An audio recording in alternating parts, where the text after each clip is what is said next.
नमस्कार, श्री स्वामी समर्थ. माझ्या यूट्यूब चॅनेलमध्ये स्वागत आहे, ज्याचं नाव आहे जर्नी विथ शीतल गुंजाळ. आज कंप्लीट वर्ष झालं होतं आम्ही वैष्णोदेवीला गेलेलो.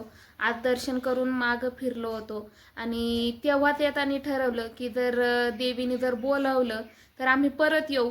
आणि तसंच झालं. आम्ही 2 महिन्यापूर्वी रिजर्वेशन केलं होतं वैष्णोदेवीला जायचं, पण ते आता काही शक्य नाही वाटत हे जाणं. जे वातावरण जे झालेलं आहे ते वातावरणानुसार सगळ्यांनी सांगितलं की जाऊ नका तुम्ही. हे जे वातावरण आहे त्याच्यामुळे जर तुम्ही गेले तर सगळ्यांची तारांबळ होणार आहे. पहिल्यांदा आम्ही सुवर्ण मंदिरचे दर्शन केले होते, नंतरून जलियांवाला बागला पण गेलो होतो. त्यानंतरून लगेच वैष्णोदेवी असे रोज रुटीन ठरलेलं होतं.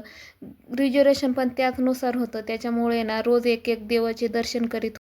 गेल्या वर्षी जाण्याच्या वेळेस आधीच माहीत नव्हतं की कसं जायचं काय जायचं, आणि सर्वांचं म्हणणं की वैष्णोदेवी चढण्याकरता खूप अवघड आहे. जसं जसं जायचे दिवस जवळ येत होते तसं तसं वाटत होतं नका जावा, कारण की खूप अवघड आहे. सगळेजण सांगायचे चढणं पण काय माझ्याच्याने होणार नाही आहे, खूप हेल्थ इश्यू आहेत, त्याच्यामुळं म्हटलं नको.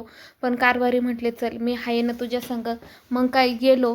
तिथं गेल्यावर असं वाटलं की चढणं आहे अवघड आहे, पण एवढं पण काय अवघड नाही. आपण जर मनाचा निश्चय केला ना तर काही करू शकतो. फक्त चालणंच आहे. पाण्याची याची भरपूर सोय आहे, ऊन पण काही लागत नाही. आम्ही मेमध्येच गेलो होतो गेल्या वर्षी.